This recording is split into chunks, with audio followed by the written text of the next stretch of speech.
sharing this one and only life, ending up just another lost and lonely wife. You count up the years. Bonjour,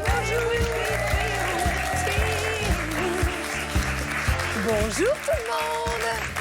Comment que ça va ce matin? Bienvenue dans Bel et Bien ensemble. Je suis contente, j'ai mon équipe. Il y a Sarah, il y a Stan, il y a le public, il y a notre urgentiste préférée, Abigail Déby. Aïe, aïe, aïe. Je n'arriverai pas, Abigail. Bah, et pourtant. Vous avez qu'à m'appeler Le Curon, tiens. C'est tout ce que je mérite, Agathe Le Curon.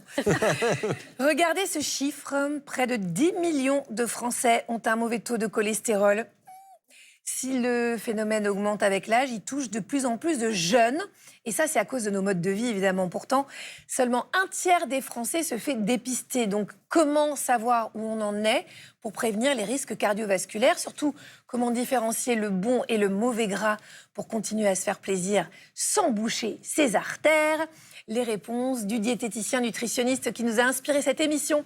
C'est Raphaël Gruman qui va nous initier à l'alimentation anti-cholestérol. En attendant, Sarah, oui. Je sais que cette thématique vous parle énormément. J'en ai plein de cholestérol. Moi aussi, mon chou, je suis à 2,4, parfois 2,7. Non, oh si. Oui, aïe, aïe, il y a danger. Bien, moi, je vous avoue, j'y comprends plus rien au cholestérol. Je suis paumée, je suis dans une pomme. Alors, je vais vous expliquer, parce qu'en fait, on nous a toujours dit dans les années 90 qu'il fallait traquer le gras partout pour être en bonne santé, que les produits 0% étaient presque la solution miracle. Alors, je me souviens des yaourts 0%, du fromage 0%, des céréales 0%, de la vinaigrette 0%, et tenez-vous bien même, de l'eau à 0%. Alors, je ne sais pas ce que ça veut dire, de l'eau à 0%. Pour moi, il n'y a pas de calories dans l'eau. Non, l'eau grasse, on ne connaît pas. On est d'accord. Bref, c'était la période surtout du plaisir 0%. Et à l'époque, dès qu'un aliment contenait un peu de matière grasse, il devenait l'ennemi public numéro 1. Résultat, je me suis privée de plein de choses en pensant faire du bien à mon corps. Je me souviens avoir choisi systématiquement les produits allégés au supermarché. En fait, j'avais peur des avocats, je me méfiais de l'huile d'olive. Oh là là, Et aujourd'hui, qu'est-ce que j'entends, Agathe? Oh, il faut manger des avocats, il faut manger de l'huile d'olive. J'entends qu'il s'agit de bons gras, indispensables à notre santé, à notre cerveau, à notre cœur. Paraîtrait-il qu'il y aurait même du bon cholestérol. Donc moi, j'ai un peu l'impression qu'on m'a raconté n'importe quoi pendant des années. Des carabistouilles, mon chou. Des carabistouilles. Du coup, je vais en découdre avec vous, Abigail, et vous allez me dire, au nom de tous les médecins de France et de Navarre, comment différencier le bon et le mauvais cholestérol pour ne plus se tromper d'ennemis. Oui, mais vous l'avez dit, en fait, je pense qu'il y a méprise et que le cholestérol, effectivement, il a été très, très diabolisé. Aujourd'hui, on en revient un petit peu, mais déjà, il faut rappeler que le cholestérol, c'est essentiel. C'est la brique de la membrane de toutes les cellules. Ça sert, c'est le précurseur de nombreuses hormones, notamment les hormones sexuelles, de la vitamine D, ça sert à synthétiser les acides biliaires, ça sert au renouvellement des tissus et à la réparation cellulaire. Donc, on en a besoin. Et donc, quand on reçoit sa prise de sang, en général, il y a 4 éléments à regarder et souvent, il y en a qui apparaissent en rouge et on panique et à tort souvent. Donc il y a le cholestérol total et ça en fait on se rend compte qu'il y a que 25% du cholestérol qui provient de notre alimentation. Le reste c'est notre foie qui le synthétise et ça dépend de plein de facteurs. Donc ça c'est la première chose. Lui on en a besoin et il s'interprète que, on va le voir, mais qu'en fonction de tous les autres facteurs de risque cardiovasculaire. Il ne faut pas stresser si on a juste un taux isolé de cholestérol. Je t'interromps 2 secondes. On a un taux élevé de cholestérol mais on n'a pas de triglycérides. C'est quand même déjà bon signe, non? Ça peut l'être, mais non, en fait, Agathe, elle allait me dire. Vous êtes à côté. En fait, rien à voir. C'est un risque métabolique global. Donc c'est vraiment en fonction du contexte de ses antécédents. Est-ce qu'on a du diabète? Est-ce qu'on a ça? On va en reparler après. Donc ça c'est la première chose. Le deuxième, ensuite, c'est un petit peu un abus de langage. Vous voyez sur votre prise de sang, vous allez voir HDL et LDL, et on dit que c'est le bon et le mauvais cholestérol. Enfin le mauvais et le bon, parce que j'ai commencé par HDL. Mais en fait, ce ne sont pas des graisses, ce sont des protéines qui servent à transporter le cholestérol. Et pour être très très schématique, le LDL, lui, il apporte le cholestérol aux cellules qui en ont besoin. Quand il s'accumule trop au niveau du sang, là, ça peut favoriser le développement de plaques d'athérome. Donc ça, on sait que c'est associé à un facteur, c'est un facteur de risque cardiovasculaire. C'est ça le mauvais cholestérol. Ça, c'est le mauvais, qu'on appelle le mauvais cholestérol. Et le HDL, c'est celui qui rapporte le cholestérol au foie, qui ensuite va le métaboliser, l'éliminer, etc. Ça, c'est le bon Et cholestérol. ça, c'est le bon. Bravo, vous êtes prête à Ah bah, il en faire connaît un médecine. rayon, vous allez Voilà. voir tout à l'heure. Et le quatrième élément qu'on voit sur la prise de sang, c'est le taux de triglycérides. Et ça, c'est la forme majeure des graisses circulantes. Il y en a partout dans les graisses alimentaires, etc. C'est comme ça, c'est sous cette forme en fait que le gras est stocké dans les adipocytes, vous savez, nos cellules graisseuses. Et donc ça, on sait aussi que quand il y a un trop fort taux de triglycérides, c'est aussi associé à un risque cardiovasculaire plus important. Donc risque de faire des AVC, des infarctus, etc. Mais encore une fois, c'est pas aussi simple. Ça dépend du contexte, vraiment. Bon, ok. Faut pas stresser. Je vous ai stressé peut-être. Bah, vous savez, j'ai du cholestérol, je stresse à chaque prise de sang, et puis j'essaye de moins manger de Queen Amman avant les prises de sang, mais ça ne marche pas. Mais ça, c'est gras plus sucre. Mais c'est ça. C'est autre chose. Bon, quel gras mettre dans son assiette pour être en bonne santé? C'est ça, finalement, la question qu'on se pose. Eh bien, on va y répondre avec notre invité.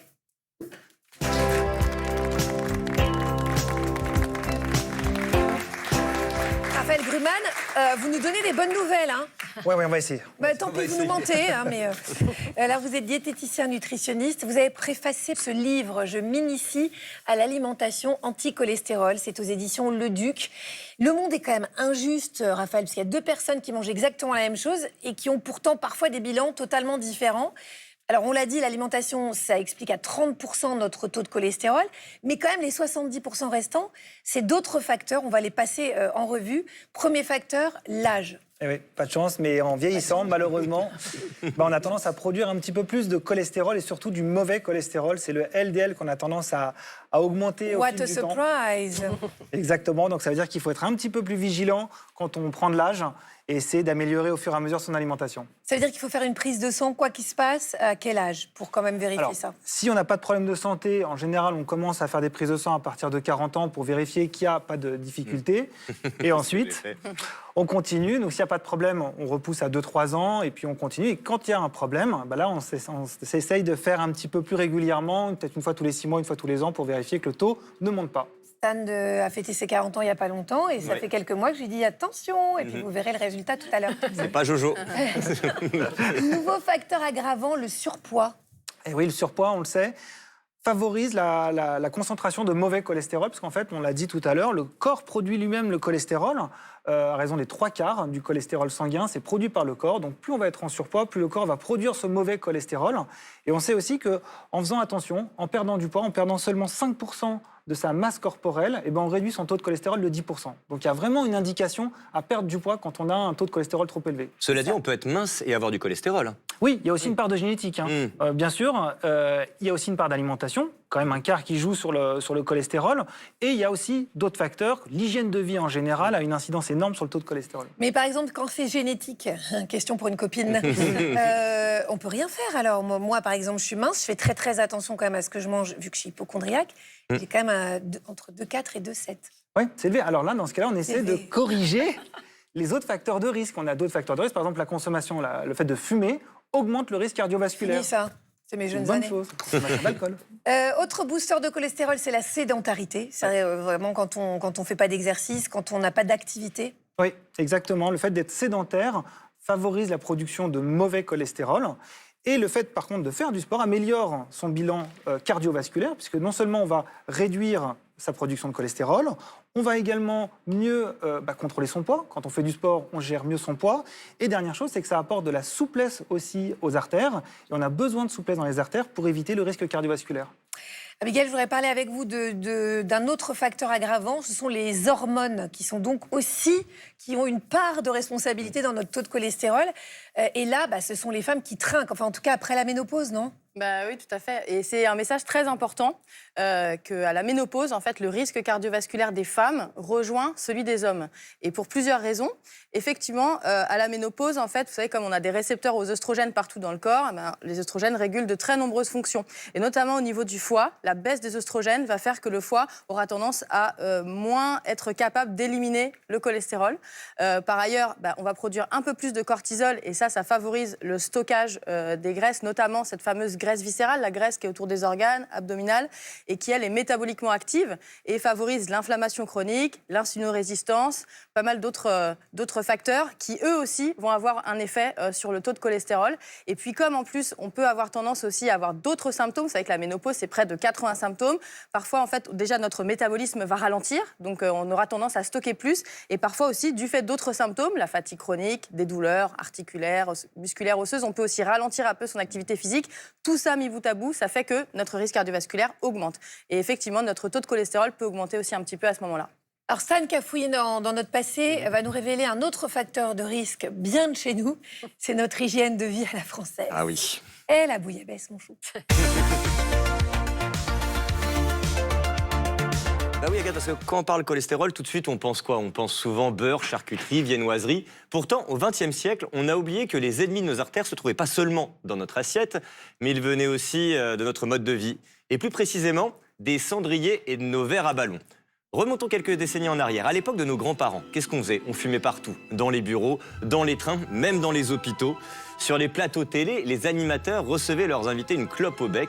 Fumer était alors valorisé. On estimait qu'un bon fumeur participait à l'effort économique national grâce aux taxes sur le tabac. Et puis au ciné, la cibiche, comme on disait, c'était ultra glamour. Et pendant qu'on nous vendait du rêve, le tabac sabotait nos artères en abîmant leurs parois et en permettant au mauvais cholestérol de s'y accrocher. Et pour ne rien arranger à notre santé en ce temps-là, qu'est-ce qu'il y avait d'autre? L'alcool était considéré comme un aliment. Au début des années 60, on servait encore du vin aux élèves dans les cantines scolaires. Et à l'usine, le patron offrait des cubides rouges aux ouvriers en guise de 13e mois. Dans la pub, on associait systématiquement l'alcool à la convivialité. Par exemple, je suis tombé sur cette archive incroyable, on pouvait prendre le volant après avoir bu une bouteille cul sec avec Louis de Funès à l'heure de l'apéro. Non mais regardez ça, C'est dingue. ils s'amusent, ils papotent. Et puis finalement, qu'est-ce qu'on fait? On trinque. Et puis, allez, bonne route. Ciao, ciao. C'est incroyable. Alors, je suis d'accord, c'est sympa de trinquer entre copains, sauf que l'alcool surcharge le foie et favorise l'encrassement des artères sur lesquelles le cholestérol va se fixer. En fait, jusqu'à la loi Evin de 1991, cigarettes et alcool ont constitué des facteurs aggravants de nos maladies cardiovasculaires. Et même si les campagnes de prévention ont fait chuter leur consommation, chaque époque invente ses propres pièges, avec un autre perturbateur qui s'est bien installé dans nos vies modernes, le stress chronique, qui met notre cœur à rude épreuve. Pourquoi, Abigail? Quel est le lien entre stress chronique et taux de cholestérol? En fait, quand notre corps se met en état d'alerte à cause du stress chronique, il va produire des hormones de stress, et notamment le cortisol. Et le cortisol a plein d'effets sur notre métabolisme. En gros, l'idée, c'est que quand notre corps sent un danger, il va se dire il faut tout stocker, il faut garder l'énergie, un peu comme si on se mettait en mode survie. Et donc, ça va provoquer plein de désordres, et notamment, on va stocker plus les graisses. Il faut savoir aussi que quand on est stressé, on va avoir plus d'appétence pour les nourritures sucrées, grasses, palatables. Et savoir aussi que en fait, le sucre n'est pas stocké tel quel dans les organes, il est stocké sous forme de gras. Et donc, voilà, et on va aussi moins éliminer le cholestérol. Donc, effectivement, et ce qui est très intéressant aussi, c'est que la recherche actuelle montre que les plaques d'athérome, en fait, le gros risque de plaques d'athérome, c'est pas seulement les facteurs de risque cardiovasculaires tels qu'ils sont décrits, c'est-à-dire tabac, surpoids, diabète, etc. C'est aussi des phénomènes beaucoup plus globaux à comprendre, qui sont l'inflammation chronique, le stress oxydatif et le stress chronique, et l'insulinorésistance. Et donc, effectivement, être stressé sur le long terme, ça perturbe aussi notre physiologie et notre métabolisme. Bon, on va quand même vous dire quoi mettre dans votre assiette pour lutter contre le mauvais cholestérol. Sarah, Oui. les Français sont comme nous, ils s'y perdent totalement. C'est ça, ils se perdent. Mais avant de prendre leur taux de cholestérol, j'avais une petite question pour vous, Agathe. À votre avis, quel est l'organe de notre corps qui contient le plus de graisse? Les cheveux? Bingo! Quelle savante, doutais. quelle sachante! Ah oui? Eh bien non, c'est le cerveau. Oh, écoute. Voilà, il est composé d'environ 60% de graisse, preuve que nous avons besoin de gras pour fonctionner correctement. Le problème n'est donc pas le gras en lui-même, mais le choix des bonnes graisses dans notre assiette. J'ai donc révisé les bases avec les Français. Est-ce que vous aimez le gras? J'adore, mais j'évite. Mon visage, vous pouvez voir qu'effectivement, j'aime le gras. J'adore ça. En plus, moi, je suis une méditerranéenne, donc aïe, aïe, aïe, aïe, aïe. Est-ce que vous avez du cholestérol, vous? L'histoire de cholestérol, il y a le bon, il y a le mauvais, etc. Donc, je sais pas vraiment. On va faire un petit quiz, Corinne. On va tester vos connaissances sur les bons et les mauvais gras. Alors, les frites, Faut pas trop en abuser, mais oui, c'est pas très bon pour la santé. plutôt mauvais gras parce qu'elles sont souvent riches en graisse de friture. Vous aimez les frites? J'adore ça. Le saumon, bon ou mauvais gras? Alors je dirais que ça dépend quel saumon et où il a été élevé. C'est pareil, je crois qu'il ne faut pas trop en abuser. Bon gras, le beurre, bon gras ou mauvais gras? Bon gras, s'il est cru, si... voilà. Vaut mieux ne pas en abuser. Et enfin, l'huile d'olive, bon ou mauvais gras? Si on la consomme en salade, dans des salades, elle est bonne. C'est l'une des meilleures matières grasses pour la santé cardiovasculaire. On va aller s'en boire un petit shot. Merci. Ah ouais, wouh, et bravo. Comment vous vous sentez? Bien, la meilleure. À la vôtre. Je vais m'en chercher un verre. Je trouve que vous avez été vraiment un petit amour Oui. parce que vous leur avez pas fait de prise de sang. Et Non, d'habitude, mais- c'est ce que vous faites. Je les ai soignés avec l'huile d'olive. Ouais. Voilà, j'ai été gentille. Non, mais en Gentille. tout cas, vous le voyez, Agathe, les Français, ils sont perdus. C'est un peu 50 nuances de gras. Oui, voilà, c'est pas moi qui ai écrit cette vanne, c'est Stan, je balance. Raphaël, on a besoin de vous. Est-ce que vous pouvez nous expliquer la différence entre les bonnes et les mauvaises graisses pour notre santé? Avec des exemples concrets, vous différenciez 3 catégories. Oui, il y a 3 catégories. Si on veut vraiment résumer, on a déjà les bonnes graisses, celles qu'on va trouver dans les poissons gras notamment. On va en avoir également dans les huiles, dans les oléagineux, les noix, les noisettes. Ça sont les bonnes graisses. On les appelle les graisses polyinsaturées. C'est-à-dire que c'est des graisses qui vont au contraire apporter vraiment de la souplesse à nos artères, éviter le développement du LDL cholestérol, donc le mauvais cholestérol, et permettre aussi de gérer plus facilement son poids. Ça, c'est les premières bonnes graisses. On a aussi des mauvaises graisses. Pour le coup, elles sont vraiment très mauvaises. C'est ce qu'on appelle les graisses trans. C'est celles qu'on va avoir notamment dans les paquets de gâteaux. C'est les huiles qui vont être transformées par l'industrie agroalimentaire. Donc ça, ce sont vraiment les très mauvaises graisses qui, elles, favorisent vraiment le développement du LDL cholestérol. D'accord. Et enfin, on a les graisses qui sont à contrôler, on va dire. Ce sont les graisses qui sont saturées. Celles-là, on va les avoir notamment dans le beurre, dans la crème. On en a besoin. Le corps a besoin des graisses saturées, mais en plus petite quantité. Donc c'est pour ça qu'il ne faut pas abuser de ces graisses-là, en consommer régulièrement, en essayant de varier un petit peu les sources. Alors, parmi les aliments qui ont été longtemps décriés, alors qu'ils sont hyper bons pour la santé, il y a l'huile d'olive. Et notre envoyé spécial bien-être, Arnaud Loquet, qui vraiment bosse pour vous, a déniché la meilleure huile d'olive de notre pays, rien que ça. Tout l'amour que j'ai pour toi, est plus fort chaque jour. J'ai l'impression que vous avez que du bon cholestérol. Hein. Bah, ça dépend parce que vous savez, au Pays Basque, on mange du saucisson comme une banane. Du saindoux. Donc le problème, c'est que Ils j'en font ai. les pommes de terre sautées avec la graisse du foie gras. C'est vrai, c'est un vrai truc. Mais cela dit, véridique, depuis que je bosse avec vous, Agathe, sur cette émission, je fais des prises de sang régulièrement. Oui, il me demande des compléments alimentaires. Je demande des ordonnances. C'est une américaine maintenant. Alors, je rebondis sur ce que vous disiez, l'huile d'olive, parce qu'on l'a identifié comme étant vraiment l'un des aliments qui est le meilleur dans notre assiette. Et je vais vous expliquer pourquoi. Parce qu'en fait, l'huile d'olive, elle est devenue un incontournable parce qu'elle contient des choses qui sont recommandées par les nutritionnistes. Elle est riche en oméga 9, ce qu'on appelle les bonnes graisses. Et elles aident à faire baisser ce fameux mauvais cholestérol tout en préservant, et c'est ça qui est important, le bon. Donc, avec Florine, notre reporter, on a voulu remonter vraiment à la source et vous raconter une belle histoire pour aller au cœur de leur verre. Pour découvrir les secrets de fabrication de l'huile d'olive à la française, direction la Drôme, un territoire où poussent les oliviers depuis 2000 ans. Florine a rendez-vous avec des producteurs, Louis et son père Patrick. Bonjour. Bonjour, bienvenue au paradis. Ah bah merci. Et alors pourquoi c'est le paradis? On est au milieu du terroir niçois. Et qui dit Nyons dit olive. On a un des plus vieux oliviers du terroir recensé ici autour de 600 ans d'histoire. Et il n'y a pas que cet arbre qui a ses racines. Ici, cela fait 5 générations que la famille de Louis et Patrick sont mouliniers sur ces terres. 140 ans qu'ils exploitent la tanche, une variété d'olives qui pousse seulement ici, AOP depuis 1994. Cette tanche, c'est un goût très subtil, une chair, si vous voulez, qui va vous emmener au bout du monde, parce qu'il y a à la fois de la truffe, il y a à la fois de la pomme, à la fois tout ce qui va faire que cette olive, vous allez la trouver tout au long de l'année, et que tout au long de l'année, vous allez penser à nous dans cet univers. On va voir la symphonie de la récolte qui est en train de se passer là actuellement. Effectivement, j'entends des bruits, c'est quoi? Les râteaux qui sont en train de passer entre les feuilles pour pouvoir faire tomber l'olive.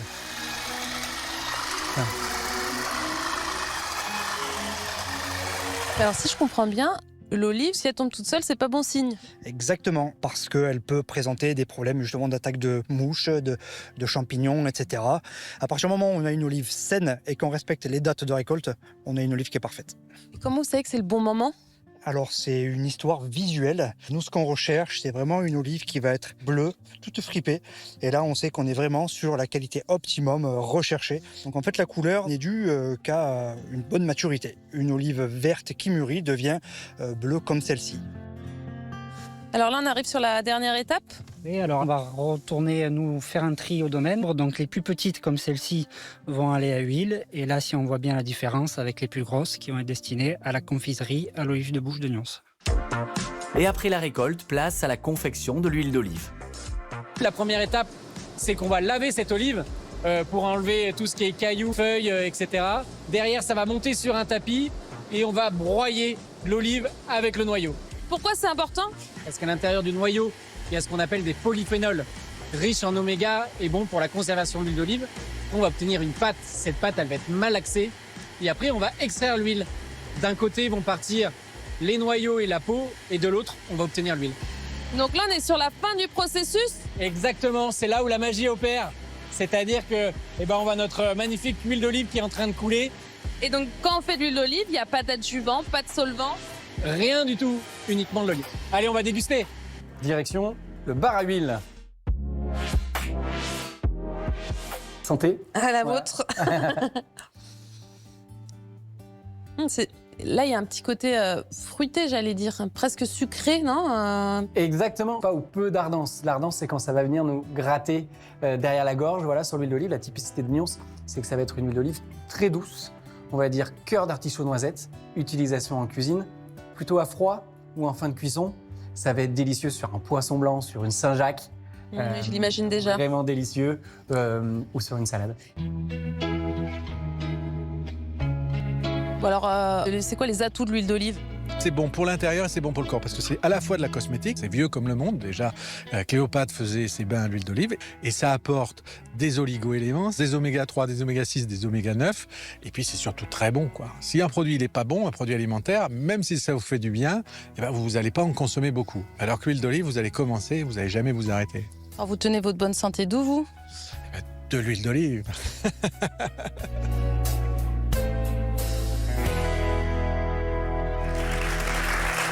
Ça fait partie des belles histoires qu'on a en France, ça. Ce qu'il y a, c'est que vous auriez pu nous en ramener un qui t'a baroudé. C'est scandaleux. J'ai une surprise. Ah bon, c'est vous en vrai? aurez, ouais. Si vous êtes sympa, vous en aurez. Mais là, il devient autoritaire. Hein. Il prend ses aises. Vous comprenez vraiment quand on voit un sujet comme ça pourquoi on parle d'or vert. Mais tout le monde ne peut pas en faire. C'est-à-dire qu'il faut avoir déjà, c'est très minutieux, c'est des kilos et des kilos d'olives qu'il faut ramasser. On l'a vu avec le père et son fils, ça se transmet de génération en génération. Il faut quand même beaucoup de patience parce qu'on y passe du temps pour faire, au final, 1 litre d'huile d'olive. Je n'ai pas compté, mais il en faut beaucoup. La bonne nouvelle, c'est qu'en plus de se régaler avec nos papilles, elle fait partie des aliments qui peuvent vraiment aider notre cœur à être en pleine forme. Et Raphaël, à nous deux, j'ai une question.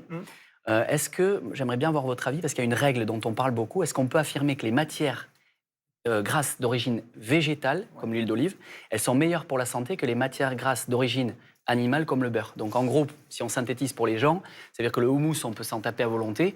Par contre, et là, je crois que je vais pleurer, c'est que le saucisson et la charcute, il faut faire attention. Alors il y a des nuances à apporter. On peut manger un peu de saucisson quand même. Ça fait plaisir. Non, en fait, il faut savoir que oui, les graisses végétales dans l'ensemble sont plutôt positives pour la santé. Donc on a l'huile d'olive, on a toutes les huiles d'ailleurs, les oléagineux qui apportent des oméga 3 aussi, les graines. Ce sont des bonnes graisses qui sont intéressantes pour la santé. Mais dans le règne animal, on a aussi des bonnes graisses, notamment dans les poissons gras. Vous savez, le saumon, le thon, les sardines, le maquereau qui apportent des oméga 3 qui sont ici hyper intéressantes pour l'organisme. Donc il ne faut pas diaboliser non plus les graisses animales. Et pour le beurre et la crème, oui, ce sont des graisses qui sont chargées en acides gras saturés, mais pour autant, elles apportent aussi un intérêt pour la santé. Et ces graisses saturées, comme je disais tout à l'heure, elles sont aussi intéressantes pour le corps. On peut les chauffer, les huiles d'olive, ou elles perdent tous leurs bienfaits? On peut légèrement la chauffer, l'huile d'olive. Elle résiste en température. C'est quoi légèrement? Légèrement, On peut faire cuire c'est- un steak haché quand même ou pas? Alors oui, mais il ne faut pas la laisser fumer. Dès que C'est vous ça. la laissez fumer, elle se dégrade, elle perd en vitamines, les omégas se transforment. Donc on ne fait pas de la friture avec de l'huile d'olive. D'ailleurs, on évite les fritures d'un point de vue général pour le cholestérol. Mais si on veut vraiment faire chauffer une huile, on va plutôt prendre de l'huile de tournesol qui résiste un peu mieux à la cuisson. Moi, je voudrais qu'on fasse un petit point, parce que on pense aux Normands, par exemple, qui adorent le beurre et tout. On a souvent entendu dire que la margarine, c'était parfait pour remplacer le beurre. Qu'est-ce que vous en pensez, ça? Bah, en au fait, niveau du cholestérol les industriels ont créé la margarine pour faire baisser le cholestérol. Donc on Ah, a... c'est ça, donc c'était vraiment l'objectif. Ah, c'était l'objectif, Ah c'est-à-dire qu'au lieu de prendre du beurre sur son pain le matin, on va mettre de la margarine. Sauf que la margarine, donc, c'est des graisses végétales. OK. Donc, théoriquement Donc bénéfique. elles viennent de quoi, par exemple, comme Le aliment colza, végétal? par exemple, D'accord. permet de faire de la margarine. Ok. Donc on va prendre cette huile de colza qu'on va transformer pour la rendre comme du beurre, en termes de... Déjà, c'est d'aspect. transformé, ça craint. C'est transformé.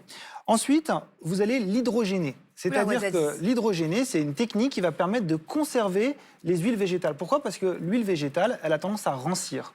Donc, pour la conserver dans le temps, on va l'hydrogéner. Et cette hydrogénation, elle transforme la qualité des graisses. Donc, certes, les graisses qu'on a dans l'huile de colza, à la base, elles sont très bonnes pour la santé, mais le fait de la transformer, du coup, ça va devenir moins bon pour l'organisme. Et on ne peut pas la cuire, d'ailleurs. Non, c'est des huiles qui ne se cuisent pas, exactement. Sinon, Qui ne se pareil, chauffent pas, en tout qui cas. ne se chauffent pas, qui sont faites pour être mangées crues. Donc, entre le beurre et la margarine, le matin sur ma tartine, je choisis le beurre quand même? je restais sur Même du pour beurre. mon cholestérol? Même si vous avez un taux de cholestérol, par contre, vous faites attention aux quantités que vous allez mettre. On ne met pas une plaque de beurre sur ses tartines le matin, on gratte le pain, ou tout simplement, on peut le remplacer par une pâte d'amande qui sera naturelle, qui ne sera pas transformée et qui sera meilleure pour la santé. Abigail, il n'y a pas que le gras qui fait exploser le cholestérol. Vous l'avez dit tout à l'heure, il y a le sucre raffiné. Est-ce que vous pouvez expliquer bien pourquoi? Ah oui, parce que comme je l'ai dit tout à l'heure, en fait, notre corps ne stocke pas le sucre sous forme de sucre. En fait, ça va être transformé, notamment au niveau du foie, en triglycérides. Et en fait, l'excès de sucre, bien sûr, on a besoin absolument, encore une fois, il ne faut pas diaboliser, c'est comme le cholestérol, le sucre aussi, on en a besoin. On a besoin de glucides pour faire fonctionner l'ensemble de notre organisme. Mais quand il y a un excès de sucre, il va être stocké sous forme de triglycérides dans les adipocytes, dans les cellules graisseuses, et la graisse particulièrement au niveau du tissu adipeux qu'on a au niveau du ventre, la graisse abdominale. Et comme je l'ai dit, et on le répète souvent, cette graisse, c'est pas juste esthétique, elle est métaboliquement active et elle perturbe pas mal de nos fonctions. Elle peut nous conduire à développer du diabète et puis donc ça constitue un vrai facteur de risque cardiovasculaire. C'est vraiment un ennemi, cette graisse. Elle n'est pas là statique, passive. Elle est vraiment active négativement pour notre santé. Raphaël Gruman, je vous ai demandé de nous présenter 3 recettes, mais des recettes cool, gourmandes et tout, mais qui sont anti-cholestérol. C'est issu du livre que vous avez préfacé. On va commencer avec le breakfast antioxydant sans beurre. Sans beurre. On peut tout simplement déjà commencer par un petit smoothie avec banane, cassis. Comme ça, on va avoir des fibres avec la banane et le cassis. Mais en plus, le cassis apporte énormément d'antioxydants, protecteurs pour le cœur et antioxydants. Donc, ça va éviter que le cholestérol s'oxyde et vienne se déposer sur la paroi des artères. Avec ça, pourquoi pas du pain plutôt complet, pain céréales, pain aux graines, qui apporte aussi beaucoup de fibres. Et on va essayer de mettre une purée d'oléagineux, une purée d'amande par exemple, dessus pour avoir aussi l'intérêt sur les oméga 3. Vous avez changé ma vie, Raphaël, il faut le dire, parce que j'ai trouvé, grâce à vous, une recette, la raclette anti-cholestérol. Donc, Les séjours au ski sont sauvés. qu'est-ce que c'est que ça donc, la recette de raclette anti-cholestérol? En fait, on va utiliser un fromage qui est très peu calorique, très peu gras. C'est la concoyote. Ouais. C'est pas mal. Vous avez déjà essayé ou pas avec des petites pommes de terre?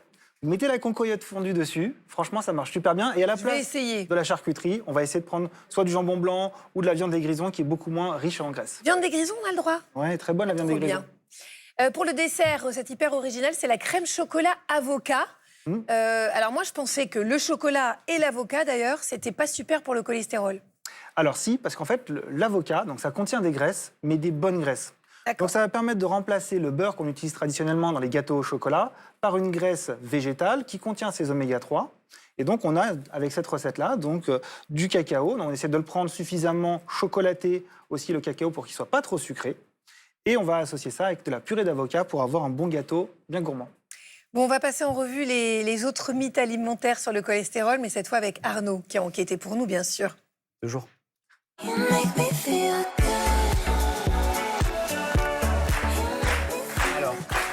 elles, on a 3 belles cloches. Et sous chacune d'entre elles, on a des aliments qui sont censés influencer notre taux de cholestérol pour le meilleur ou évidemment pour le pire. Je vais vous les présenter à chaque fois et vous allez nous dire si ce sont des amis ou des ennemis pour notre santé cardiovasculaire. Okay. Alors le premier, celui-là on en parle énormément, il fait quand même débat, ce sont les œufs. Parce que pourtant on les présente comme une menace. Comme Longtemps, on a dit qu'il fallait surtout pas plus de 2 œufs par semaine, warning, warning. Donc là, maintenant, on a changé.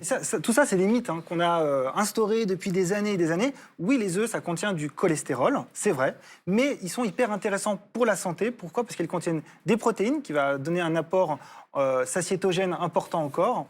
Et en plus de ça, ça va permettre aussi de contrôler le cholestérol malgré tout. Pourquoi ? Parce que le fait de moins manger à côté, et ben forcément, ça va faire réduire son taux de cholestérol. Donc les œufs, c'est un super allié pour contrôler son taux de cholestérol. Mais combien d'œufs par jour, par exemple ? Moi, je mange beaucoup d'œufs. On peut aller jusqu'à 2 œufs par jour sans problème. Ah ouais ? Tous les jours de la semaine, sans aucun souci. Moi, j'en mange au moins 2 par jour. Ouais. Ah, tous les jours ? Tous les jours. Oh là là, et vous avez l'air en très bonne santé, Raphaël. Vous êtes tout rose. Je me dis peut-être qu'il faut faire pareil. Enchaînez, Arnaud. Enchaînez, je suis mal à l'aise par rapport à notre invité. Et souvent, on dit que les œufs mollets aussi, c'est quand même les meilleurs. On les fait cuire 6 minutes. Exactement, parce que du coup, on n'a pas d'ajout de matière grasse, comme des œufs au plat où on va avoir tendance à rajouter du beurre pour les cuire. Les œufs à la coque ou les œufs mollets sont hyper intéressants.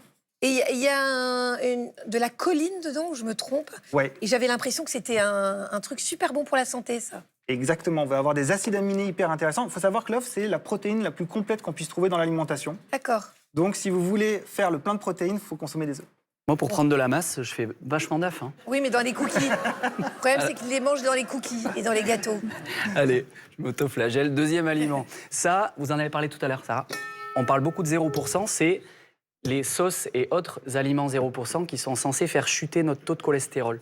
Est-ce que des amis ou des ennemis, cela ? Ça, c'est de l'huile de sésame. La plus grosse arnaque qu'on puisse trouver, c'est les sauces allégées. Pourquoi ? Parce que oui, vous allez avoir des produits comme ça où on a réduit pratiquement totalement les apports de graisse. Mais à côté de ça, on va avoir énormément d'ajouts, des additifs, et souvent, on va compenser par des apports de sucre. Calmez-vous, donc Sarah. on disait... Je suis choquée. Elle est choquée parce qu'elle trempe sa frite dans la mayonnaise allégée. Mais oui, c'est vrai. bien sûr. Non, mais autant en prendre une vraie bonne mayonnaise. En mettant un petit peu moins, vous aurez plus de plaisir. Vous aurez le goût de la mayonnaise et vous en mettrez nettement moins. Et en même temps, vous aurez aussi moins de sucre. C'est noté. C'est mieux. Et alors ça, est-il vrai ou faux que les fibres font chuter directement le taux de cholestérol ? On a la réponse, hein, pardon. Exactement, ça c'est des super amis, ça, les fibres. Donc on en a dans beaucoup de produits, on en a dans les légumineuses comme les pois chiches ici, on en a bien sûr dans les fruits, dans les légumes. C'est ce qui permet de mieux contrôler son taux de cholestérol. Ça va freiner l'assimilation des mauvaises graisses notamment, réduire les sensations de faim, contrôler son appétit, bref... C'est le top pour gérer son cholestérol. Ça a tout bon, on a bien compris, il faut... voilà, tout ce qu'il y avait là, c'est hyper gourmand. Non mais moi, vous me donnez 2 œufs plein de choline, d'acides aminés, avec la meilleure protéine faite pour l'humain, un peu de pois chiches, ma fille, une bonne huile d'olive et des framboises, je suis contente, hein, moi. Agathe, j'avais une petite question pour Raphaël, si je peux me permettre. Calmez-vous. Et c'est pour vous en plus, ça va vous parler. Allez-y, pour Depuis que j'ai appris que j'avais un taux de cholestérol dramatique, de compète, j'ai plus le droit au fromage en principe, ou je peux quand même manger un fromage. Quels sont les fromages en gros qu'on peut consommer ? Alors, vous avez différents types de fromages. Les fromages les moins riches en graisse sont les fromages de chèvre ou de brebis. Les plus caloriques sont ceux de vache. Par exemple, le parmesan, c'est le fromage le plus gras qu'on puisse trouver. Mais pour autant, on peut continuer à en consommer même quand on a un petit taux de cholestérol un peu élevé. On en consomme en portions raisonnables, à peu près 30 grammes par jour. Ok. 30 grammes, préfère pas en prendre. Merci Raphaël Gruman pour vos conseils. On a tout noté et on sera bientôt aussi healthy que vous. Alors quand on veut connaître son taux de cholestérol, il y a un simple bilan sanguin pour ce faire. Encore faut-il savoir le lire et c'est Stan qui s'y connaît depuis que je l'ai poussé à faire sa prise de sang, qui va nous expliquer ça en 1 minute chrono. Si je suis pas mort d'ici là, mais...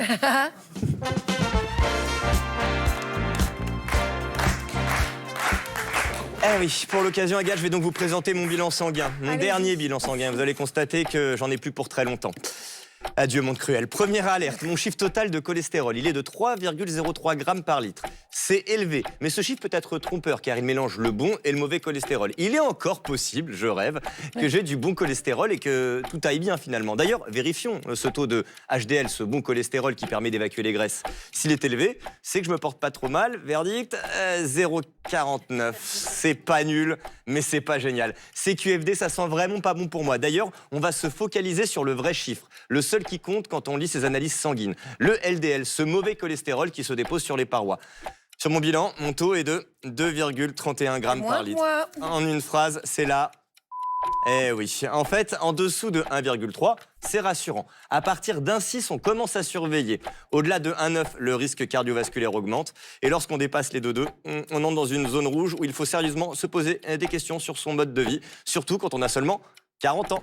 Voilà pourquoi ce matin, je remercie mon médecin traitant qui, à l'aube de mes 40 ans, m'a obligé au check-up, au bilan sanguin et même au toucher rectal. Et croyez-moi, ça vous change un homme. Est-ce que vous pouvez rappeler que le médecin traitant, c'est moi quand même? Oui, c'est vous, Agathe. Merci, c'est important. Docteur Et Lecaron. toucher rectal également. Abigail, donc là, c'est hyper intéressant. Merci Stan, parce que ce sont les vraies analyses de Stan. Ouais. Et rassurez-vous, moi j'ai 2,4, hein, mais j'ai un meilleur bon cholestérol Ouais. quand même. Et puis vous avez quelques années de plus aussi, un passage. Qui a dit ça? Qui a dit ça? Oui, je ne sais pas, sûrement votre clone. Abigail, là, ce qui est très intéressant, et là, beaucoup plus sérieusement, c'est, grâce à Stan, on voit, on voit l'importance de se faire dépister. Quand est-ce qu'il faut le faire? C'est vrai que l'hypercholestérolémie ou d'un problème de triglycérides, etc., c'est silencieux. Donc, il faut faire ce qu'on appelle de la prévention primaire, c'est-à-dire agir sur les facteurs de risque cardiovasculaire avant d'avoir un vrai pépin. Contrairement à ce qu'on appelle la prévention secondaire, c'est-à-dire que si, par malheur, vous faites un AVC ou un infarctus, on va faire le dépistage de vos facteurs de risque après, pour éviter que ça recommence. Donc, le diabète, le cholestérol, voir si vous fumez, voir si vous êtes en surpoids important, etc. Et c'est vraiment beaucoup plus intéressant de le faire avant parce qu'on peut jouer dessus. Il faut savoir aussi qu'il n'y a que dans 15% des cas qu'on a besoin vraiment d'un traitement contre le cholestérol. Souvent, la première mesure, ça va être de jouer sur l'hygiène de vie. Donc, essayer d'augmenter un petit peu son activité physique, lutter contre la sédentarité, c'est hyper important. Contrôler les autres facteurs de risque cardiovasculaire, revoir un peu son alimentation, comme on l'a vu tout au long de l'émission, notamment en jouant sur d'autres choses comme la consommation de sucre raffiné, les graisses transformées, etc. Lutter contre le stress si on le peut. Et donc, dans pas mal de cas, ça va être le premier traitement, c'est l'hygiène de vie, notamment l'activité physique, qui est un levier extrêmement puissant. Et donc ça, c'est pour ça que c'est très important. Et après, de façon pratique, un bilan, ça va dépendre aussi des antécédents familiaux. Est-ce qu'on a d'autres pathologies chroniques? Par exemple, si on a du diabète, on surveillera plus fréquemment son taux de cholestérol aussi, parce qu'on sait que les facteurs vont s'ajouter. Et après, ça va dépendre un petit peu, ça va vraiment dépendre en fait de son risque métabolique global. Mais un bilan à l'âge adulte, pour les femmes, au moment de la ménopause, c'est important. Et puis ensuite, c'est au médecin de décider si on doit faire un bilan 2 fois par an, 1 fois par an, 1 fois tous les 2 ans. Ça dépend vraiment de son mode de vie. Les médicaments comme les statines, c'est pour qui ça fonctionne?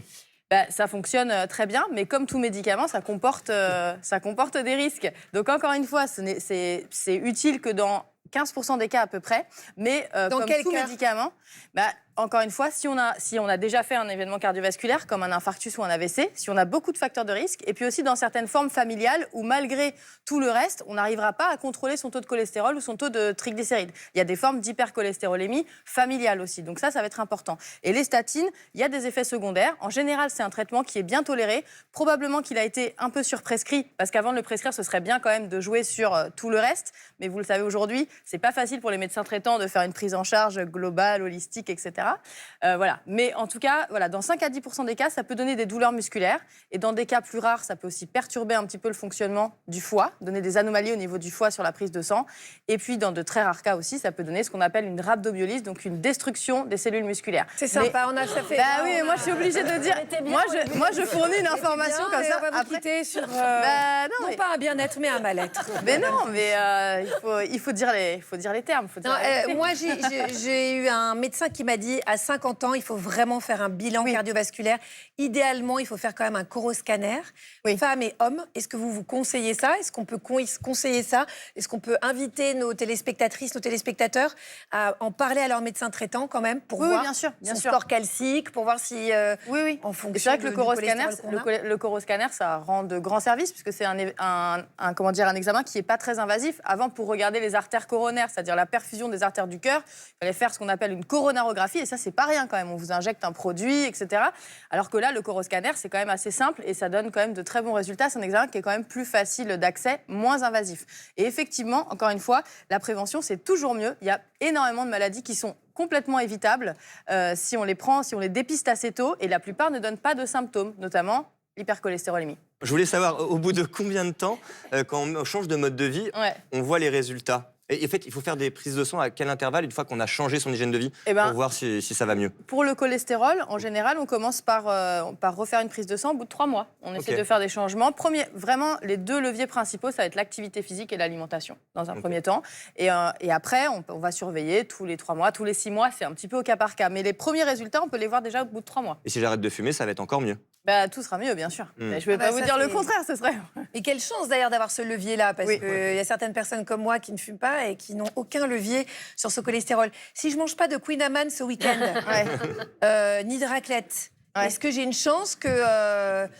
ou alors, non, au contraire, question contraire, si j'en mange, est-ce que mon cholestérol va augmenter dans ma prise de sang de lundi? Est-ce que ça a une influence? Ça peut varier vraiment en fonction de l'alimentation et de façon assez rapide. Mais il faut quand même faire attention à ce qu'on a mangé près de sa prise de sang. Oui, un petit peu. Bon, surveillez-vous, quoi, vous avez bien compris. Après, comme vous l'avez fort bien dit, Abigail, on ne va pas non plus diaboliser le cholestérol. On a bien compris que ça avait aussi un intérêt pour notre organisme. On a aussi bien compris qu'on pouvait manger de façon totalement gourmande, se faire plaisir, trouver des chemins de traverse, qui ferait un bon titre d'émission, c'est-à-dire, par exemple, la cancoyote pour la raclette. Merci beaucoup, Abigail. Merci, Sarah.